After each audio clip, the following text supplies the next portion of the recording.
All right. Well, we had a pretty good weekend of shooting. Yep. Friday night started out with the Ball Hunter Scramble here, Yep. which the crowd was down. Yep. I think I must have not advertised as much. I think I only posted it one time, but yeah, everybody, like we had people that shot it that were like, oh, I didn't know it was supposed to be going on tonight. I guess I'll shoot it. And it's like, oh, well, clearly we didn't do a good job advertising it then. And the first outdoor ASA for Iowa was this weekend. And the Saturday was a little cold and snowy. Today wasn't bad when I was there. Barely snowing, yeah. It snowed on the way there, but yeah. I think Jake told me they had 58 shooters. Yeah, that's pretty cool. And it beat their last year record. So there's a lot of new faces I saw today. That's cool. I mean, which is good. I mean, it says it's growing in the state of Iowa. Yep. I don't know about you. You woke up at a time to get out there by 10, right? Yeah. But I think I walked out the door at like 10-ish and I was like, this is not what we shot in yesterday. I was like, I thought it was going to be way colder today. Yeah. But yeah, I got down there early. I thought it was colder this morning than it was yesterday. Was it really? Yeah. Okay. But then again, I wasn't moving. I was just helping out and it was still a good time. Yeah. A lot of shooters. You end up on topic again. I guess. I don't know. But I was talking to Jake, and Jake goes, did I set the course hard enough? And I said, Iowa ASA, this will be our 5th season. Mm-hmm.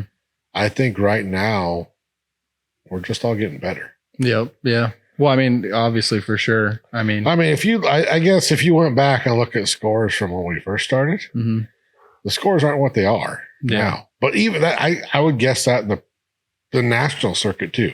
Oh, for sure. You go back 5 years from now, the scores aren't what they are today. Yep, for sure. I mean, is everybody getting better or are the bows getting better? No. Well, I think it all hand in hand, isn't it? Yeah. I think it's mainly probably that just so much competition that it has to get better. But like, when I think it was 2016 when they turned K50 into a pro class known pro. Yeah. Like the scores that won in K50 are very different than the scores that win in known pro now. You know what I mean? Even though like it's like when it transferred to a pro class, it really started to go up. Yeah. But yeah. But it was a great turnout and it was quite nice to see everybody we always see at the shoots. It was good to see everybody again. Yeah. I look forward to that. That's what makes it fun. I mean, you get to see all the guys and everybody's harassing each other. Yeah. It's always a good time. Half of them we saw them fully, but yeah. Yeah, half of them we saw them fully, but yeah. But then, it's first one of the year, you still have the questions. You got to go over scorecards. Hey, make sure you do a running total.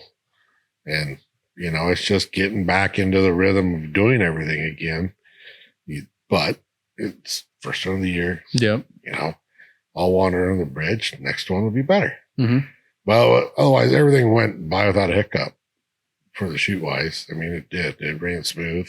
Mm-hmm. I think their state shoot is going to be phenomenal. How they're going to set that course. It's going to be fun. They're just going to set it longer, or what are they going to do? No, they're going to run a whole different course. Okay. Through the same area, or what are they doing? Kind of. Okay. It's going to be one big loop. So. Okay. Jake's got some pretty good ideas. All right. So I think he'll try to stretch this out. But I thought yardage wise for that shoot was good. Yeah, it's fine. Yeah. I mean, I don't know too many shoots we can actually shoot up. Oh yeah, for elevation for sure. Yeah. I mean, elevation was definitely tricky. I remember at least one time on the rangefinder it said 19 degrees, negative 19. So that had to be that. Was it that wolf? Whatever. I think it was a coyote. Maybe. Yeah, it was like 13 yards. Yeah, it was pretty cool. Yeah, it's like, man, it doesn't look like 13 yards, but I remember you said that. Yeah, that's what it is. Yep. But yeah, I mean, to that point, like he was worried about he said it hard enough. It's like, well, nobody cleaned it, so you did. You know what I mean, if somebody cleans it, then you could, Yeah, but even the short courses no one cleans them. Yeah, well, you could, but you're right. Most of the time, nobody does. Yeah. I think there's a happy medium when you set a course. Mm-hmm. You don't want to make it too hard; they don't want to come back. Mm-hmm. You don't want to make it too easy where you're really good archers get bored. Yeah.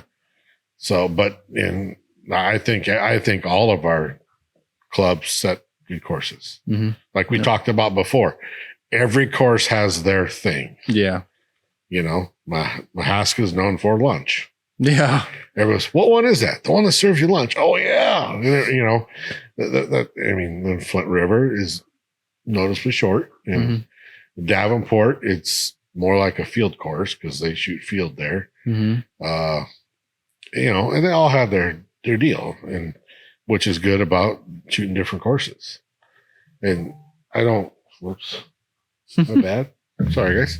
But anyway, we were talking before. I go, we go to a pro-am, our footing hardly ever gets challenged. Yeah. Yeah. I mean, like we talked to Steve, he goes, yeah, London will probably challenge. Some of them do, but the ones I go to Metropolis and Foley, it's fairly flat. Yeah. I mean, I really, if I go try a different one, I might have another opinion, but that's what I think. I think some of our Iowa shoots are harder than some of the pro-ams. In that way, for sure. In that way. And in angles and stuff. Yeah. But yeah, like at a pro-am, usually even if they're trying to mess up your footing, like there's a spot you can stand around the stake that's still technically touching the stake or doing whatever. That was fine. Like I'll do that. Like I'll shuffle around and be like, oh, like I'm gonna shoot literally behind the stake with my front foot is touching it because it's better footing, you know. Now, we talk about footing. I've seen them dig holes Yeah. or put rocks Which I there. guess I don't even know. You mean like the To score setters, or you mean the people that The are shooting? people are shooting. Which is that legal in ASA? I have no I don't idea. know. But I know I've seen that in like some field like videos where they'll like kick the dirt like crazy. But yeah. Yeah, I mean it was good. Like I said, I'm really happy the season started, and next week is Minden, Mm-hmm. which you're going. Yep. You and Roger. Yep. Me and Roger, and then in Jacob. a separate car. Yeah. and Jacob, Jason, and Deacon are going too. So Yep. maybe we'll get some live videos from you down there Yeah. with everybody. Should probably do that. I wish you guys the best of luck down there. Thank you. Yep. I'll try to get to Minden sometime, but like I said, I'm getting into my busy season. Yeah. So, but When you go senior and non-pro. yeah. Yeah. You have to make all of it. You have That's to just make how all it of is. them. Is that how, Yeah. I'll tell the boss, hey, I need about, we're just planning to be gone at least a week a month. Yeah. Yep. But yeah, so this coming weekend, there isn't really much going on that I've found. But the weekend after, I don't know if we're going to be back on next week because Roland's going to be gone. So we may be skipping another week. Mhm. So if we skip another week, the next qualifier would be 2 weeks from this. So we'll skip a week, then our next qualifier. I think it's first weekend in May. Yeah. Yeah. Which is we'll skip Ottumwa. this next weekend and then Yeah. the next. Yeah. Ottumwa will be the next one. And I'll have to check the Facebook page. I'll get the local shoots up. Yeah. I think it's like May 7th or 6th. Yeah, or which something. is Ottumwa. Then we go to Flint River. Then we go to Boondocks. And I have to look farther on, but that's the next ones I know of right now. So Oh, we're going to Boondocks early. I like that. yeah. You can get some pro-am practice Yeah. in terms of ranges, hopefully. Are you listening, Steve? Yeah, are you listening, Steve? 50-yard Roland course. wants it hard. I mean, if So- you literally set all max yardage, that would actually be ideal, I think. Now, anybody hearing this, you can blame Roland when we get down there. It is what it is. But yeah, otherwise it was good to see everybody, and it's just a lot of fun. I mean, Yep. I don't know how else to put it Yep. with the ASA scoring. It's a different, you don't. Yeah. Yep. Yeah, shooting the bigger elk, I like that. Oh, yeah. With a real big 12 rings, and God Mm. forbid I hit one, which I didn't. Yeah. Those big ones, just above, or just, that's how my weekend went. I was either just out or just, Yeah, you were close to a lot I of was them. close to a lot of them. They just weren't falling in, and then I hit a tree. Yeah, for that made 5. it harder. Yeah. And there's sometimes, and the course is set fine. My stubbornness caused it. So nothing against Jake or Pat, those guys that said it. Being left-handed, the tree was not into my favor, which all I had to do is take a half a step over. I would have been fine, but I didn't. So I can't blame anybody else but me on that. So, and yeah, otherwise, well, there really isn't much really going on this week. Yeah, I don't even know. So, I haven't talked to him about this, and I almost don't want to say it because I don't want to set it in stone. But like maybe I can bring this stuff if there's room in the car. Maybe try to get like Jason on a podcast or something. that'd be a good And one. just do one. Yeah. Or I can hit your girl Emily up. Yeah, we'll see. Yeah, go ahead. Like, hey, I'm sorry your friend isn't here, but you know, Yeah. No, Jason would be a good one because he's got a pretty good story. yeah. And he's just been around for. Well, I haven't even been in the stuff, but I know that he's been around. I think he for a started long shooting time. in high school, Yeah. and he's got senior pictures with a 3D target. Oh, really? Yeah, Like, what do you mean by with a 3D target? like they took one with a 3D deer in the background. Okay. Jacob's got one too. Oh, they like tried to mimic it or something. It's pretty cool, actually. I mean, Jason's been around. Yeah. I mean, he's kind of Tommy caliber. Yeah. Well, that's like, I mean- like I said, I haven't even been around that long and I don't know any of the backstory, but I just know from like, I guess like context clues of whatever he said about him that he's like, oh, he's like very respected. He's been around for a long Yeah, time. yeah. He shoots. He's a great shooter. Yeah, for sure. I mean, he's shooting 40 open 40 this year again. Yeah. So he shot fairly well score wise. Yep. I mean, he goes, yeah, I'm back into judging again. I mean, there's an art to that. Oh, for sure. See, I was talking when we were talking to Steve this week. I didn't realize how far back they had a half and half. Oh, yeah. How far back was it? I don't remember, but he's saying you shot unknown one day and known the next. Yeah. You knew about that too, right? Yeah, I knew Okay. about it, but I don't remember. I don't know when they got rid of it. I mean, I don't either because when I was trying to talk marketing and going to one, I was like, oh yeah, I think a bow hunter class like you shoot like one day known, one day unknown. And I went and looked at it, and it's like, no, you don't. Where the hell is that class? It just doesn't exist. I think anymore. that would be fun. I mean, but Especially bow hunter, that makes the most sense. I feel like because half the shots you might judge it, and half the shots you might just, if you have time, you'd range it. But yeah, I don't know. oh, that'd be fun. Like he said, a qualifier, you just pick 1 through 15 or one, like half the course were 25. So 1 through 12 was unknown. 12 through 25 would be known. Mm-hmm. And I think that would be a good time. That'd be interesting. That's for sure. But you imagine shooting that at 50 yards. Yeah. Yeah. I mean, it'd be fun. Yeah. Which I wonder if, do you want to do this with me? So I wanted to do this if I have a weekend where I can actually shoot both days. I wanted to shoot the first day just in K50, just my normal score. And the second day shoot for fun and judge it, even though I'm so bad at judging. Well, It's if insane. we do that, we'd shoot from the K40 stakes. Come on. Yeah, but we probably should. know the yardage of 50. Oh yeah. I forget it the next day, dude. Honestly. Dude, I was talking with Jared. I bet there's a few people like this, but he just would be like, oh yeah, he'd be talking about some course we shot like a few days ago. He'd be like, oh yeah, like that was the Black Panther that was at 43.5 years. I'm like, what the fuck do you mean? It's like, oh yeah, it was a Black Panther. That's what I remember. It's like after somebody else reminds me, I remember what the target was. Yeah. But I can't even believe that. Yeah, and it's like so on site, you got your new short sight, Yep. and Will was telling me today how he's using I think it's Archer's Mark. Archer's Mark. How nice that was to set up. He goes, I still got a sight tape on, but I just set that and away we go. Yep. I think he messaged me about that a little bit, and I was like, yeah, that's way easier because then you don't have to move an indicator, which we have the new things now, but so it's not as bad. The Reese Precision indicators or whatever, you can micro adjust the dial, but the Archer's Mark, even in that, if I want to move my indicator, I just look at what the 50-yard mark is and look by how much I need to move it, and then just do the math and then plug the new numbers in. I'm gonna give it a try, but I still want a sight tape. I thought that for a while, and now I threw that thing off my bow because I don't want it to interfere with me. Because it's like I just prefer the other thing. And then the thing is, you can just print off those numbers and then just leave it in your bag if you're worried about your phone dying or something. Yeah, I don't want to have to keep getting my phone out. I'd rather have a printed card. I'll laminate. And, Wish you could do that. Here's what I need. But I'd like to try that. And I've always thought not having a sight tape was retarded. But no offense, guys. Yeah, it does seem like it would be. I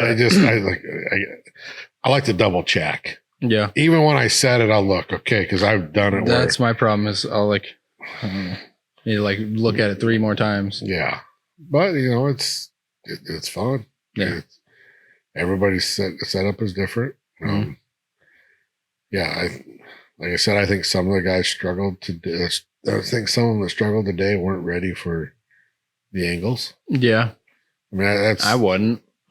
And my 8s come from shooting up, Yeah. and that's, I dropped 2 8s on that. Then otherwise I shot fairly well. Mm-hmm. Then I dropped to 5. I mean, I can't complain about that. 2 8s and a 5. I'm very happy with that. Mm-hmm. The 5 was unexcusable. Yeah. In my mind. Gotcha. Yeah. And I know better. But, you know, you get kind of aggressive towards the end. You're thinking, yeah. Well, the thing is, it's like every time you learn a lesson. So as long as you don't repeat that mistake, then no you kidding. did good. You know, but like I said, Jake and Pat did a wonderful, wonderful job on that course. Yep. It was cool. So, I mean, they did. And most of the courses we go to do. Mm-hmm. I mean, I don't think there's a bad one we go to. Mm-mm. Ottumwa's going to be fun. I think Mike Smith said there may be some changes down there. I don't know. We'll see when we get there. Yep. I mean, I think you don't want to shoot the same course every year. Is the Ottumwa the windy angle one? Where you're out in the open field. Well, like the first one we shot last year, was that Ottumwa? No, that was Poweshiek. Okay. I'm terrible. It's like I told you my memory. Like I won't remember the yardages, I promise. Poweshiek I think it's a difficult one, Poweshiek. Yeah. The way it is. Which one was that then? You said it has the big field. rock. Remember the big rock? Poweshiek? Was that not the first one we shot? That was the first one. Oh, or I mean, which one? No, it was not the first one we shot last year. Poweshiek was it? No, Oski was. Yeah. Oski's always the first one. No, we shot the first one we shot was like there was like a shed. That's where all their stuff that's is. Poweshiek. Okay, yeah, we shot Poweshiek first. 100%. Yeah, because I remember going there. Oh, maybe we did. I don't know. I was like, I don't know what this is. That's the only reason I remember it. Because I was like, yeah, I don't know. Yeah. Because I don't remember how I found the ASAs in Iowa, but yeah, I don't remember how I found them at all. But I remember that was first because that if that was the first one, that was my first one shooting K50. Okay, or at least that was the first one I went to. I think I went to all of them last year though. Yeah, because I remember you had Oski because the warm up was so windy you couldn't shoot. Yep. Yeah, that had to have been the second one. So yeah, the first one was Poweshiek. Yeah. But so you said Ottumwa. Which one is that? Or that's the one we're going to next, right? Yep, Ottumwa's the one we're going to next. I think it's the one you got stuck at. That one? Yeah. That one's pretty nice, actually. Yeah. I think you got your van stuck and Steve had to pull you out. Yeah. I mean, that was definitely one of them. That had to have been the third one. I think that was the third or the fourth one last year. Probably the third one. Yeah. But let's get the little shelter and stuff. Yeah, the shelter, and you register down below and you walk up to the shelter. Yeah, I forgot about that. Yeah, that's Ottumwa. Yeah. Okay. So that'll be a nice one. It's got downhill, but that's like pretty much it. But it is not too dissimilar to a Pro-Am. I feel like in terms of that setup. That is Mike Smith's home range. Okay. Because it's close to him. And if Mike's help sets it, it's pretty close to a Pro-Am. But like I said, you get out in that one section, you're in a wide open field. And it's windy, and that can be a bastard too. But I just want a little change. If you get the same thing every year, I wonder what he's changing. I don't know. Who knows? It could be a surprise. Well, it certainly will be. Because I know some of the guys, if anyone's ever shot a Ottumwa or actually shot their local course, it's for cloverleaf. It's a cloverleaf. And cloverleaf number 3 is the hardest cloverleaf there ever is. With the steep angles. It is tough. It's brutal. But I'm talking to Steve Brecon about it today. I go, man, if they set 10 targets in there for ASA, it would awful. It'd be tough and fun. Interesting. So I would love that. I mean, everybody goes, I need to work on my angles up and down. Let's go to Ottumwa. Really? That is the one to go to. Because we must have a lot of ones with angles. Because the ones I remember being hard with angles was Poweshiek. Yeah. Well, we don't shoot the clover leaves for the ASA. Like that one. Imagine if you think about it, when you come into Ottumwa, we're on top of a ridge. All the courses go down from there. Yeah. So you walk, I mean, you're in big, deep ditches and The actual course they have it's fun. Yeah. It's brutal, but it is fun. Yeah. I mean, So that's cool. That's what we want. yeah. And I think you're right. A challenging course gets everybody ready for pro-ams, and honestly, God, it gets everybody better. Yeah.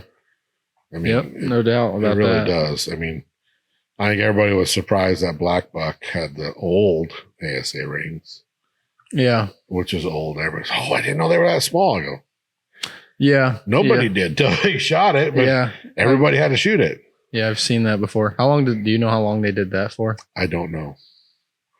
I don't know. But my Haska's always had Delta targets for as long as I can remember. So is Pow Chic. So makes sense. I mean, more clubs in Iowa you would think would have them, considering where we're at. But I think that's everybody likes a lot of reasons. So everybody likes Reinhardt's because there's a lot of different variety. Yeah. When they say they pull easier, I think they all pull the same. Yeah. I think they all last the same amount I do of time. too, which I've heard so many different things about it. It's an opinion on it. It's like, seems like they both get destroyed pretty quick. Like, I mean, they'll last, but like, it seems like any target gets chewed up if you shoot a lot of, like, I just don't see the lifespan difference that other people seem to see. I use like the pro-am, for example, the practice range. Mm-hmm. Oh, yeah. By Saturday, they're pretty chewed up. Yeah, and they have to switch some cores out. But that is they're having Wednesday, Thursday, Friday, and Saturday shooting 4 days. And they are pretty much constantly being shot. Constantly pounded on. Like literally, someone will shoot the target and someone next will come up and shoot it within, seconds. And it's all day. Like from sunrise to sunset, sometimes a little bit after. What is there in there, you say? 30 targets in a practice range? So they're doing it different now. I don't think you've seen it, actually. So I forgot they changed it at Benning. Oh, they did? Yeah, I think it's 40 now. So they do Did they change it from Foley? Uh-huh. They have they had like a sign up that said the new procedures, but it's like I think it's like an A, B, C, and D range. It's all just in a line, but it starts, it's kind of like how they did it before, except it said like 50-yard max or whatever. Yeah. Now it's basically the same thing, but they just like the short one is like, I don't remember what it said. It was like 10 to 30 or something like that, or some range. It said a range. Mm-hmm. The next one said like 20 to 30 or 35. And the next one said like 25 to 40 or something. And then the last one was like 30 to 50 or something, or 35 to 50, something like that. So they're trying to split it up enough that people... Yeah, which is kind of already how it was. But I do get the idea, I think, because I would go into the short one because I'm like, well, I just want to practice the short one. And then I'm like, well, now I got to go to the long one, which is still kind of true. And the short ones... I would probably go right to the 30 to 50. Yeah, and the shorter ones are still less busy, which is how it was before anyways. Yeah. And so if you just want to warm up, yeah, I see that. But if you want to get a feel how your course is going to be, you'd probably for sure. You'd probably go 30 to 50. The only thing is that sucks is the line is still bad. Like, is it? It didn't really help. It said something on the card like it just reinforced the rules that were kind of already there, but just unspoken. But it was like you need to have this many people do a stake, which obviously didn't happen just because half the time it wouldn't really work out that way. But it's like you need to have 3 or more archers do a stake minimum or something like that. And then the next, I forget what other rules it said. Something about like only 1 arrow per target per archer. And obviously that didn't happen all the time, but just stuff like that. And it's like, I don't know. So no skipping. It's just something about that. I'm thinking for Metropolis, I may just shoot GPO twice. Yeah, which I already like to do. I'll shoot it Saturday morning for my warm up for Saturday. Mm-hmm. It's 10 targets. That's really, I can do that. It'd be fine. If I need to go shoot more, go to the bags. Mm-hmm. Then I think maybe Friday I'll hit it in the morning before, and I'll just shoot the practice range. Because Metropolis will get there early enough. We'll end up shooting it Wednesday night. Wow. Yeah. Probably Thursday morning. Well, yeah, because it's only like 7 hours. But, yeah. So, I mean, I'll still buy the practice because what everybody doesn't realize, if you pay for the practice online, they give you a discount, which pays for your practice. Yeah. So Yeah. you're dumb not to do it. Yeah. Something I think that's not a bad way. I kind of thought about it that way like last year, but this year, you can win a little bit of money at the GPO. I don't remember what I won this time. I think Well, you won twice. 75 and $40 because you can have multiple scores. And I did not know that. I didn't either until they said that. And it was like, oh, well, there's no reason not to go. Cause I was like, what does it replace your other score? It's like, I felt like I could beat my first score, but if I don't, that would suck. If they just took the most recent one or something like that. But yeah, so they counted both scores. But so now I think I want to, but I still like the idea of the practice because it's like you can shoot the practice range, but you have like zero nerves pretty much. And then you can shoot the GPO, you have a little bit more. It's a little bit more focus and all that stuff. And so I like that right before I go because I feel like my marks almost change like when I'm really focused versus not. But like how, I mean, when they say change, high, low, or I wish I was like paying enough attention to notice like consistent, like what it is, but I just notice it change like, which is kind of, it's probably just like lack of focus on the practice range. Like I try to focus, but like I just don't, or I don't like stick to the shot as much as I should. You think you're shooting a little more tense? Yeah, probably. Which should change an anchor point. Yeah. What you were not going to notice, but yeah, you think we would after shooting as many shots as we do. Yeah. Something that don't feel right. I mean. Yeah. Yep. 100%. I mean, there's a lot of things to that, but I mean, you're right though. It's hard to go to a practice range and get that feeling of now I need to make it count. Yeah, it's like you just put way more effort into it. But another thing which I obviously never really let sink in. I'm gonna really try to do it this time, but it's I don't know why it's so hard, but like both of the first days of Foley and Benning for me were like it was like lack of confidence and like not executing strong shots and not like sticking with the shot. And the second day I was like, okay, you're just gonna fucking do this. Like this is dumb. Why are you doing this? And then I would stick to it better, but it was like, why did it take me a day to like get myself to do it? It's more of a mental thing. It is 100%. That's all it is. But it's just like, I don't know. Like, cause I would just draw back. Like I didn't know this at the time. It's not like I have this clarity of mind, but it's like, I would draw back and be like, see my pin moving around on a 50-yard target and be like kind of like that kind of a mentality, like not sure, not whatever, instead of like drawing back and like, I'm going to make it hit the middle, which is what I did the second day. And at the end of the round on Benning on the second day, but not really the full round. But I don't know why it's so hard to like get your head around, but it is. So I if I don't shoot relaxed, if I'm tense, it usually doesn't work for me. I need to be, my bow arm needs to be relaxed. The release needs to be fluent. If I shoot relaxed, and there's a feeling, I feel the bow kind of not leave the hand, but I feel the pressure. In a certain way, yeah. It kind of leaves the hand, the pressure release.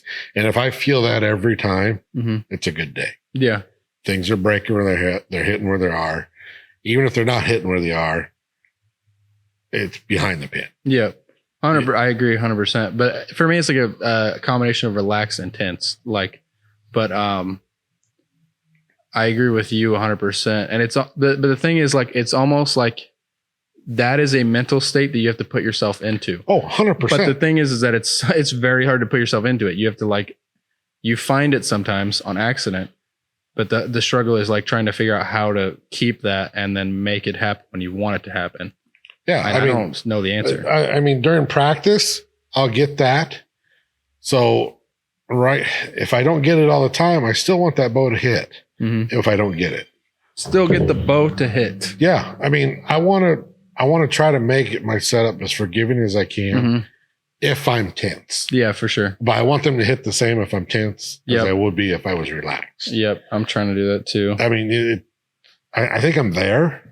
I think. Yeah. I don't know. It varies from day to day, but I think I'm there. I think I'm never ever going to say it. Hey, this is it. I got to figure it out because I don't. Yep. But I don't think you ever truly get it. Probably not. No. You just try to cover your mistakes. Yeah. So they aren't as bad. Yeah. You know, I know on 3D, I don't aim as fine as I do on a Vegas face. Really? For me, it's probably the opposite. So if you watch me shoot a Vegas, it's bad. I'm not relaxed. I'm over aiming. I'm pushing too hard. A 50-yard elk. Well, I think it's that spot. I get back. I'm relaxed. Shot breaks. Yeah. See, it works. It's just, I don't know why in my head, I don't have a dot to aim at. I can hit it. Yeah. I get what you mean. Therefore, like Echo used to put, orange dots or something. Puff balls on for the team shoot. You think it's simple. Put your pin on the puff ball and shoot it. I'd struggle. I was over aiming so bad at that, and I've worked and gotten out of that. Just put the pin there and relax and shoot. That's just a spot to aim at. Yep. But Vegas, I don't know why I struggle at that. Even if I set a target like a round outdoor face, or even the 5-spot single spot face out at 50 yards, I'll be doing the same thing. But I can take a playing card, put it on the target, and shoot relaxed. I think it's almost the frame of reference, like because you have a reference of the playing card, but you don't have a bad reference. Like when you see it drift into the 5-ring, or it'd be the 4-ring, I guess. Yeah. It's almost like you get more tense, but I get what you're talking about. Yeah. Yeah. I mean, we found some black dots at TO, which I think are for the animal round, probably for field. We've been putting them up, and that put my pin on and sit there, relax, and I can drill 4 or 5 arrows in that little black dot at 50 just fine. Put an actual target face up. Oh my God. It's a mental thing you got to work through. It is. That's a good observation you made, because I get exactly what you mean. And I don't know. It's something I've noticed I try to do on those kind of targets is like, I try to look at the 10-ring as like, I just want to float around that. And like that, like I try not to even think about those other rings, which I know sounds like obvious, but it's kind of in my head, how I feel about it is kind of how you're describing with a dot or whatever. Yeah. So in that aspect, you are aiming small. I put in a way, but it's still letting it float quite a bit. And I'll dim my light down just so I have just enough. If I'm like inside practicing there, I want just enough light. I can see this where I need to be. And then the spot's bigger and the light's just in there. Just a little bit of light in there. And okay, here we go. And execute shot. And, and like 3D, what's helped a lot. I try to get better at aim, because I aim off arrows. I'll go, okay, he's here. Like, okay, well, you're in the lower. You're in the bottom side of the lower. I am just above you. And I've been working hard to aim off arrows, because you're not always going first.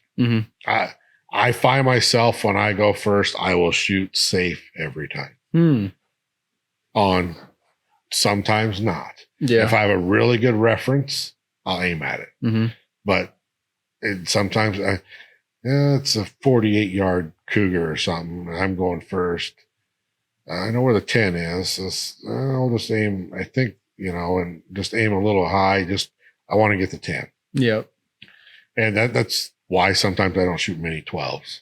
I'm just drilling the center, but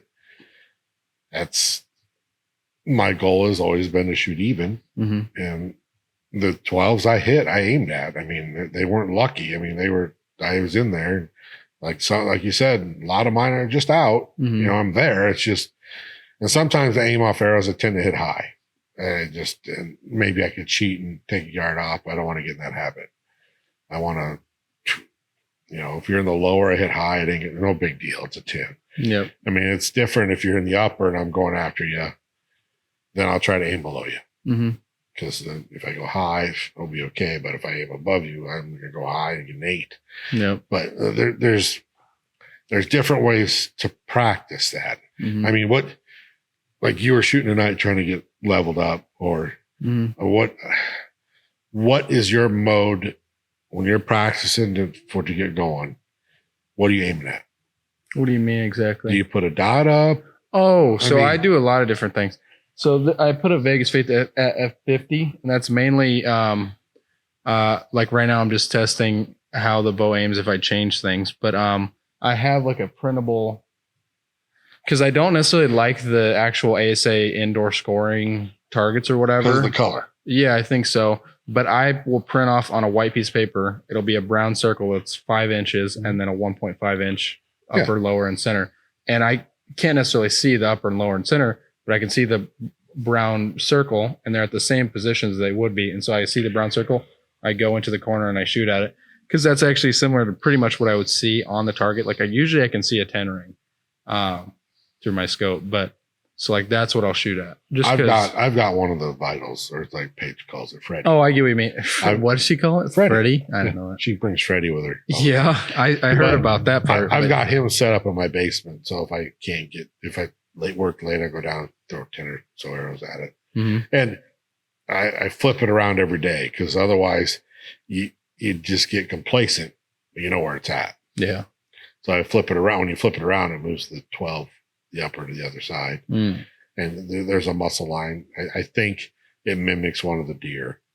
So, but it's just, it's on how you practice. I mean, ideally we would just live in Iowa City and we'd just go to Lepic. I know. I think that's what I might do that Sunday. This Sunday? Yeah. This coming. Oh, yeah. I can't gone, do that. I was say.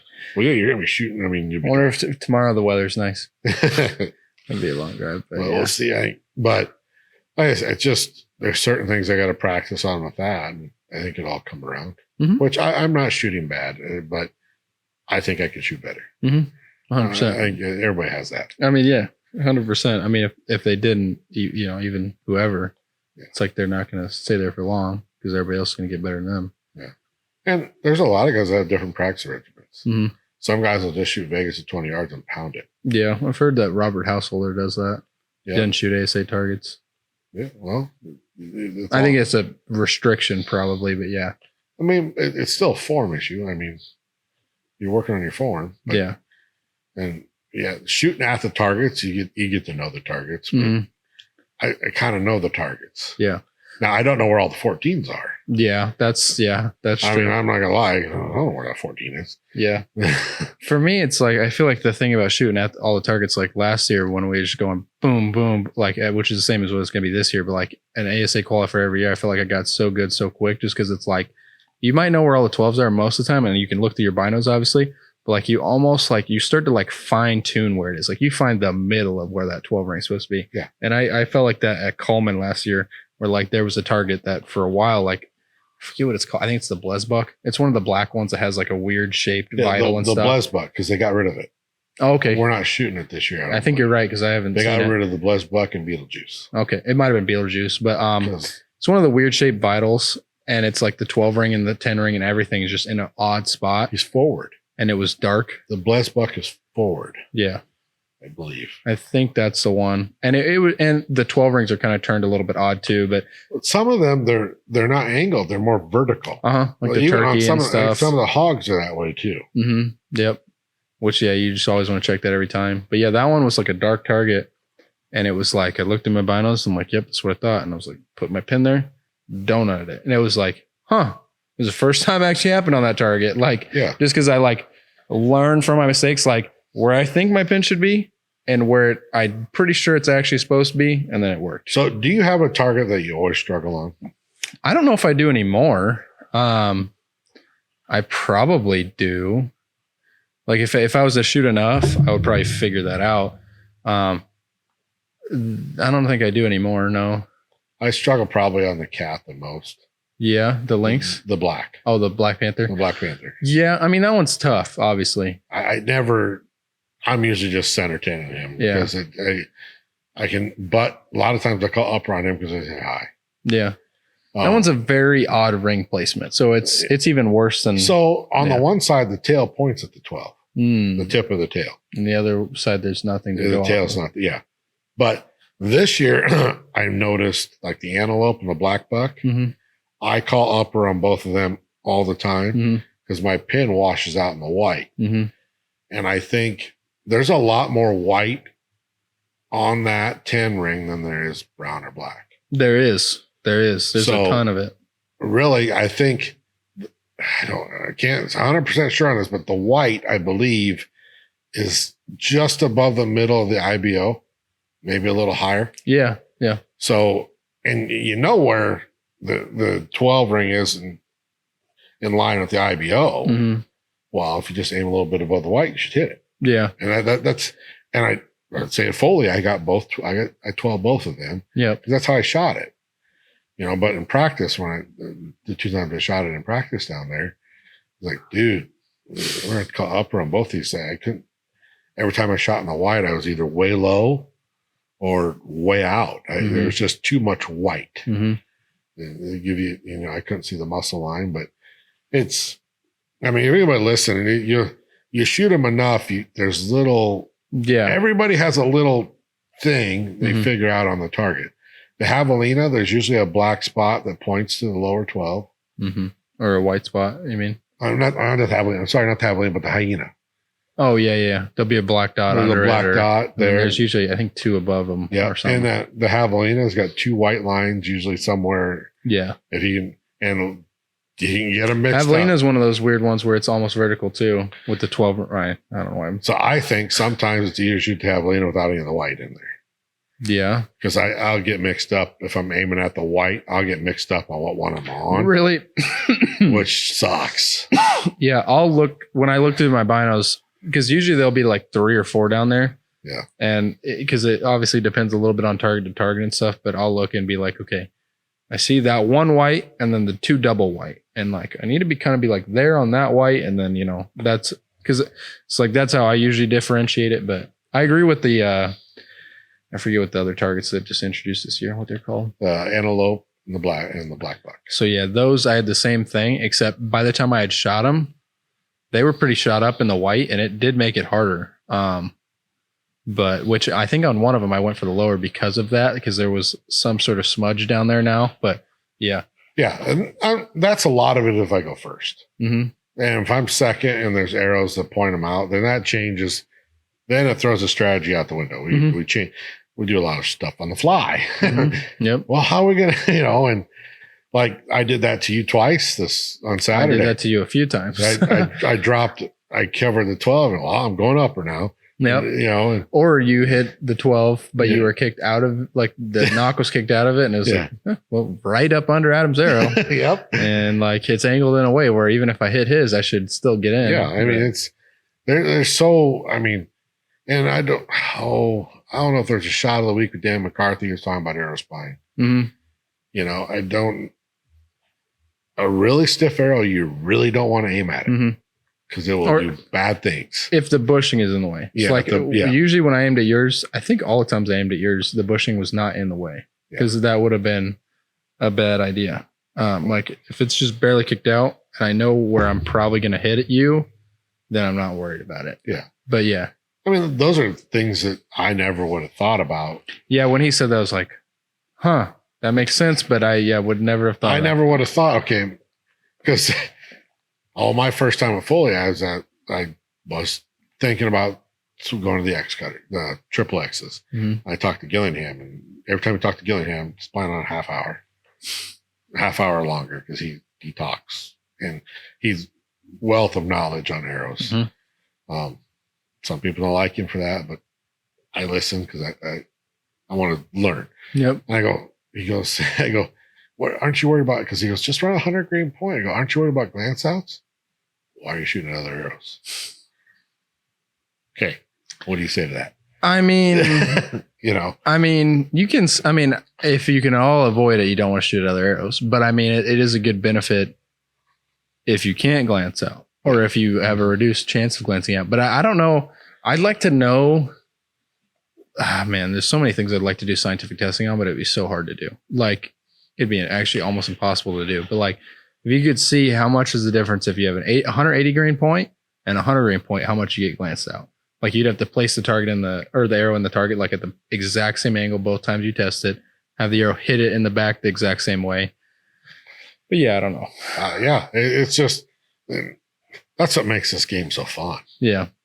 You're not, there it is, shooting. No, there's a lot. If you last and there's 4 guys ahead of you, and there's 2 arrows in each 12. Mm-hmm. What are you gonna do? You pick. Do you pick one to pile into? Yeah, usually there's some sort of a gap, but I haven't shot known pro yet, and I'm sure that there's not very many on some of them. But yeah, you would usually there's some sort of like a sliver of a like, well, if I hit there, I'll probably get in. I'll probably push the back end out of the way, and then, but I don't know. Yeah, I remember Steve talking about it, how he's at the one Pro-Am and they were just carnage. Oh, really? Yeah, just blowing stuff up, and that's fun. I mean, it sucks that you're replacing nocks, but that's why you bring a lot of arrows. Yep. And my first year at Foley, I was still at 45, and I happen to have 6 guys on the target on the bale. And we had tough. one guy run out of arrows. He had 2 arrows left and 4 targets to go, and he had 6 when he come in. We were just piling him in there and pounding. Did he make it though? Oh yeah, he got done. We blew 4 fletchings off and 1 arrow, and that's the only time I've ever seen I drilled a lower 12 on a Wolverine. Mm-hmm. First one, center punched it. Yes. By the time I got done, I was moved to an 8. Really? Yeah. Because he was kind of tore up. Oh. And everybody kept shooting. I kept moving down. I'm going, this sucks. That's terrible. But you got to score it how it is with all the arrows in there. It's like, that's terrible that it awful. Was that shut up that happened though. Because if it wasn't that shut up, that wouldn't have happened. No, they couldn't. And what it was is once they pulled all the arrows out, my arrow went right back to where it was. But you know, that pressure shoving that arrow down away from that. I mean, you can do like, if you're just cutting the line or pulling it, you get another arrow on the other side of it, it'll pull the line away from you. Mm-hmm. It's like, oh, you ass.